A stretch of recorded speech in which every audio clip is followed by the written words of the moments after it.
আইন শৃঙ্খলা পরিস্থিতির উন্নতির লক্ষ্যে রাজধানী উন্নয়ন কর্তৃপক্ষের আওতাধীন পূর্বাচল নতুন শহর প্রকল্প এলাকায় ডিএমপির সর্বমোট 4টি থানা, 6টি তদন্ত কেন্দ্র, 2টি পুলিশ লাইন স্থাপনের জন্য সরকার কর্তৃক নীতিগত সিদ্ধান্ত গৃহীত হয়েছে।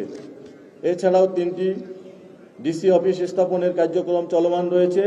পাশাপাশি পূর্বাচল নতুন শহর প্রকল্পের বিভিন্ন সেক্টরে 41টি পুলিশ বক্স স্থাপনের প্রক্রিয়াও চলমান রয়েছে।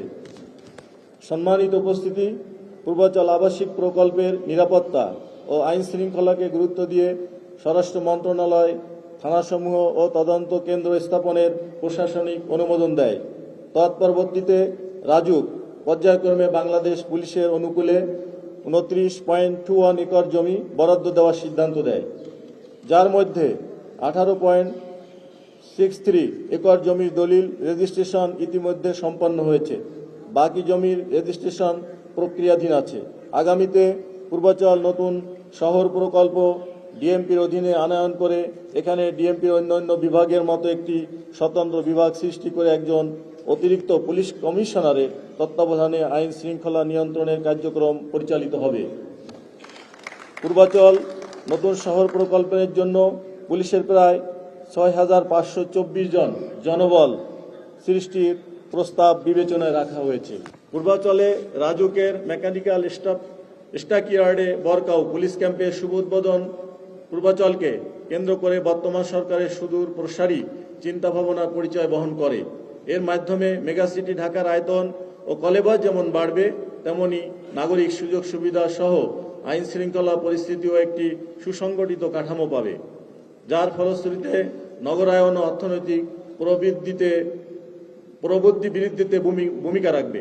সম্মানিত উপস্থিতি, পূর্বাচল পুলিশ ক্যাম্প স্থাপন এই প্রকল্পের উন্নয়ন কার্যক্রমকে আরও বেগবান করবে। পুলিশের অবস্থান ও তৎপরতা জনমনে আস্থা ও নির্ভরতার জায়গা তৈরি করবে। প্রাথমিক পর্যায়ে পূর্বাচলে 2টি পুলিশ ক্যাম্প স্থাপিত হবে। তার একটি বরকাউ পূর্বাচল পুলিশ ক্যাম্প 1 নং সেক্টরে, যেটি আমরা আজকে উদ্বোধন করলাম।